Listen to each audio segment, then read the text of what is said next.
जानाई देवी मंदिर राजापुरी।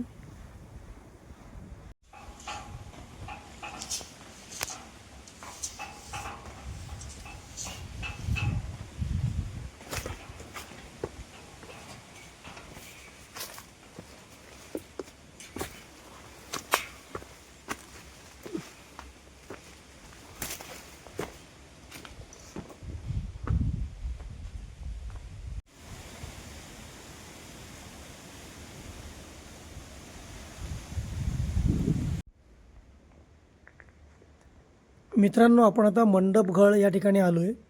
साताऱ्यापासून शहरापासून साधारणपणे 14 ते 15 किलोमीटर अंतरावर आहे। साताऱ्यामध्ये जो बोगदा लागतो त्या बोगद्यापासून उजवीकडे गेल्यावर जो सज्जनगडचा रस्ता आहे, त्या सज्जनगडच्याच रस्त्याला पुढे गेल्यावर सज्जनगडचा राईट टर्न सोडून पुढे जायचं। पुढे आलो की आपण ठोसेघरच्या रस्त्याला येतो। ठोसेघरच्या रस्त्याने सरळ यायचं, पुढे राजापुरी नावाचं गाव लागतं। त्या राजापुरी गावातून जरा पुढे आलं 2 किलोमीटर की एक लेफ्ट येतो। त्या लेफ्टने सरळ यायचं, तुम्हाला हे दिसतील पवनचक्क्या दिसतील, विंडमिल्स। त्या विंडमिलच्या रस्त्याने जनाई देवीचं मंदिर आहे, तिथे यायचं। जनाई देवीच्या मंदिराच्या अगदी समोर डावीकडे वळायचं आणि थोडंसं पुढे आलात की तुम्हाला जांभळाचं मोठं झाड दिसेल। तिथून जरा खाली उतरलं की आपण या मंडपगड गुहेपाशी पोचतो। आणि बघताय तुम्ही इथं बघा, इथं हॉटेल पण आहे।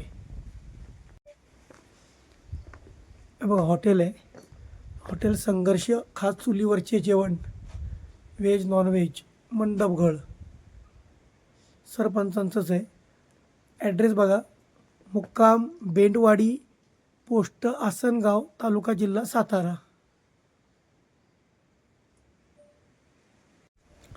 सगळी सोय आहे बघा। बिअरच्या बाटल्या जास्त आहेत, बिअरच्या बाटल्या, कॅन, हे बघा खच पडलाय दारूचा। म्हणजे बहुतेक इथं लोक दारू भरूच प्यायला येतात की काही कळत नाही। देवाची मूर्ती किंवा काहीच नाहीये। हां, देव वगैरे काही नाही, फक्त ही घळ आहे।